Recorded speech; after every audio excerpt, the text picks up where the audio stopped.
Okay so guys, स्वागत है आप सभी का एक और नई वीडियो के अंदर। तो आज मैंने सोचा कि क्यों ना आप लोग अपना स्टोरी बताया जाए। सो आज की जो स्टोरी है बिल्कुल ही रियल है एंड आप लोगों को बहुत ही ज्यादा मजा भी आने वाला है। तो चलिए आज की इस स्टोरी टाइम को शुरू करते हैं। अभी अगर कोई भी स्कूल जाता है तो सिर्फ और सिर्फ उसका एक ही मकसद होता है, वो है गर्लफ्रेंड बनाना। बिकॉज पढ़ाई में तो मन लगता है नहीं। तो सेम मेरे साथ भी ऐसा ही सिचुएशन था और भाई मैं भी उस टाइम में बहुत ही सब लफड़े में रहता था और कसम से तुम्हारे भाई को भी बहुत ही ज्यादा पसंद था गर्लफ्रेंड बनाना। अब गर्लफ्रेंड बनाना मुझे इतना भारी पड़ सकता है वो तो मेरे को भी पता नहीं था। हुआ कुछ यूं, ये बात है क्लास 5 की। वैसे तो हमारे क्लास में सारी की सारी लड़कियां कोई बंदर से कम नहीं दिखती थी। उनमें से कुछ ऐसी भी लड़कियां थी जिसमें मैं क्रश खा गया था और अगर एक दिन वो स्कूल नहीं आती तो भाई मेरा मन नहीं लगता था। खैर उस टाइम तो मैं क्लास 5 में था, बट हाँ टीचर्स लोग से बहुत ज्यादा डर लगता था। तो उस टाइम तो मैं अपने क्लास की लड़कियों को सिर्फ देख के ही काम चलाता था। खैर ऐसे ही बीतता गया, जिसमें से मेरे को 2 लड़कियां पसंद थी बहुत ही ज्यादा अपने क्लास में, जिसमें बहुत ही ज्यादा बातें भी करता था। ठीक है, तो बातें करते रहे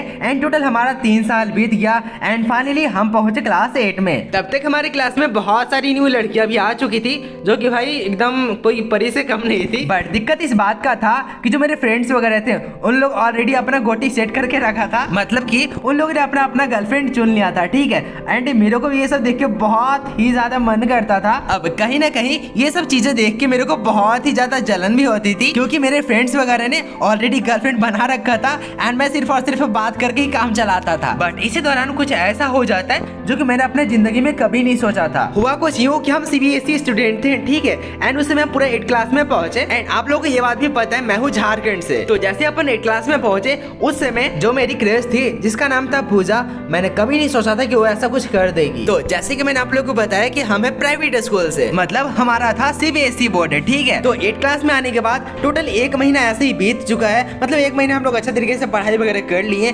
फिर अचानक से हमारे क्लास में हमारे स्कूल के प्रिंसिपल की तरफ से एक नोटिस निकल के आता है। ये सिर्फ एक नोटिस इतना ज्यादा बखेड़ा खड़ा कर देगा मेरे को ऐसा बिल्कुल भी पता नहीं था। तो उस समय हुआ कुछ यूं, तो उस नोटिस के अंदर ये लिखा हुआ था जो हमारे टीचर ने पढ़ के हमको बताया कि अगर किसी को सीबीएसई बोर्ड से जैक बोर्ड में ट्रांसफर होना है तो हमें बता दे। देखो जैक बोर्ड बेसिकली क्या होता है मैं आप लोगों को बता देता हूँ। हर स्टेट का अपना स्टेट बोर्ड होता है। जैसे कि मैं झारखंड से हूँ तो झारखंड का जैक बोर्ड होता है, यूपी से है तो यूपी का यूपी बोर्ड होता है, और कोई अगर बिहार से है तो उसका बिहार बोर्ड होता है। ठीक है, मतलब हर स्टेट का अलग अलग अपना बोर्ड होता है। हालांकि ये चीजें तो सभी को पता है।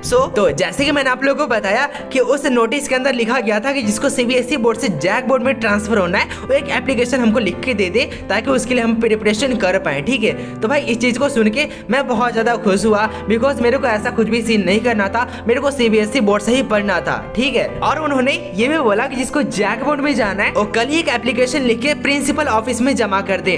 तो काफी सारे बंदों ने जमा भी किया था जिसको जैक बोर्ड में जाना होगा। तो ऐसे बहुत सारे लोगों ने जमा कर दिया। देन फाइनली 5 दिन बाद एक और नोटिस निकल के आता है जिसमें उन सारे लोगों का नाम था जो कि जैक बोर्ड में जाना चाहते थे। बेसिकली एक लिस्ट था। ठीक है ना, अब करना क्या था, कॉपी पेन छोड़ के गाल पे हाथ रख के बैठ के सुनने लगे कि उस लिस्ट के अंदर किसका किसका नाम है जो कि जैक बोर्ड में जाना चाहते हैं। अब सिर्फ 1 मिनट के बाद कुछ ऐसा होने वाला था मेरे को बिल्कुल भी पता नहीं था। उस लिस्ट में मेरी क्रश का भी नाम था एंड कसम से भाई ये जब मैंने सुना तो मेरे पैरों तले से जमीन खिसक गई। मतलब उस समय मेरा दिमाग पूरा काम करना बंद कर दिया और फिर मैंने एक बार खड़ा होकर बोला कि सर एक बार फिर से रिपीट कीजिएगा। अब अचानक से पूरा का पूरा क्लास मेरे को देखने लगा एंड मैं हो गया नर्वस क्योंकि टीचर ने एक लड़की का नाम लिया था। जस्ट उसके बाद ही मैं खड़ा होकर बोला था रिपीट करने के लिए। ठीक है, तो पूरा का पूरा क्लास मेरे को देखने लगा क्योंकि मेरे को विश्वास नहीं हो रहा था कि वो लड़की जो मेरी क्रश थी वो भी ऐसा कुछ कर सकती है। बिकॉज हमारा पहले से डील हो चुका था, मतलब वो सब डील नहीं, मतलब हमारा ऐसा बात हुआ था कि वो बोलती थी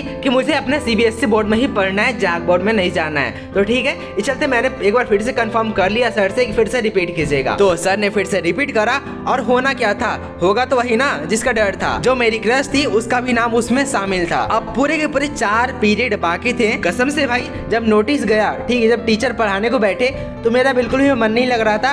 पता नहीं मैं कहाँ खो गया था एंड मैं अपने गाल पे हाथ रख के पूरा का पूरा सदमा में चल गया एंड टीचर सामने पढ़ा रहे हैं और मैं बैठा था सेकंड बेंच पे जहाँ से टीचर का आराम से नजर मेरे ऊपर पड़ सकता था। तो मैं वहाँ पर गाल पे हाथ रख के बैठा हुआ था, बट एक्चुअली मेरे को कुछ भी पता नहीं था कि आखिर में टीचर बोल के आ रहे हैं। तो अब अचानक से मेरे टीचर का मेरे ऊपर नजर पड़ता है। अब भाई उन्होंने मेरे को एक बार आवाज दिया बट मैंने कुछ नहीं सुना, देन दूसरा बार आवाज दिया, मैंने कुछ नहीं सुना, फिर तीसरे बार में मेरा अचानक से इधर उधर मतलब कि मेरे को लगा कोई आवाज दे रहा है, ठीक है। तो अचानक से मैं उठा, फिर टीचर ने क्वेश्चन करा जिसका आंसर मैं नहीं दे पाया। फिर क्या था, टीचर ने मुझे कस के 2 लपड़ मारा एंड माई गाल बिकेम लाल, पूरा लाल हो गया था भाई।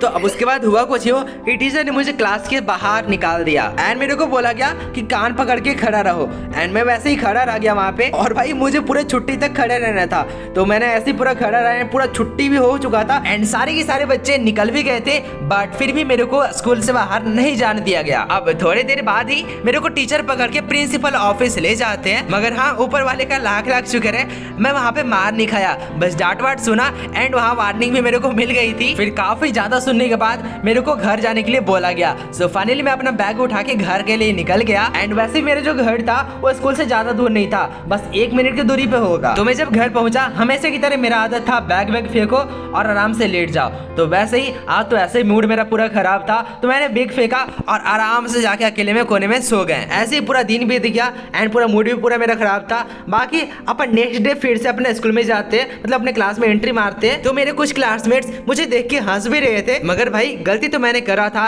एंड किसी को कुछ बोल भी कैसे सकते थे। देन क्लास में जाके सबसे लास्ट बेंच पे मैं बैठ गया यहाँ पे एंड मैंने तो आज सोच ही लिया था कि आज अपने क्रश से बात करना है एंड उसने ऐसा क्यों किया वो मेरे को पूछना है। तो मैं जाके सबसे लास्ट बेंच पे बैठ गया एंड उस दिन काफी ज्यादा लेट हो चुका था एंड मेरी क्रश अभी तक नहीं आई थी, बट क्लास स्टार्ट होने से जस्ट थोड़े से पहले वो आ जाती है। एंड चूंकि पूरा क्लास फुल हो चुका था एंड सारे के सारे बेंच पे ऑलरेडी स्टूडेंट्स बैठ चुके थे एंड सिर्फ और सिर्फ लास्ट बेंच ही खाली था। मतलब ऐसा होता था कि अपन एक साइड लड़के बैठते थे एंड एक साइड लड़कियां बैठती थी, ठीक है। तो मैं जाके सबसे पीछे बैठा हुआ था ऑलरेडी एंड वो भी आके पीछे ही बैठ गई, I mean अपने गर्ल्स साइड। भाई ये देख के कसम से दिल एकदम बाग बाग एकदम खुश हो गया कि चलो आज ज्यादा भाग दौड़ नहीं करना पड़ेगा एंड आराम से अपन बैठ के बातचीत कर सकते हैं, कोई दिक्कत नहीं होगा, मैं आज पूछ भी लूंगा। देन ऐसे ही 3 पीरियड पूरा बीत गया एंड वैसे मेरे को पूरा हिम्मत नहीं कर रहा था बिकॉज ऐसे ही पूरा शर्मिंदा था मैं, बिकॉज कल का जो सिचुएशन था मेरे को बहुत ज्यादा खराब था एंड मैंने कल डांट वाट भी बहुत ज्यादा खा लिया था, इसी वजह से मेरे को किसी से बात करने में भी ठीक नहीं लग रहा था। बट फिर भी मैं अपना हिम्मत जुटाया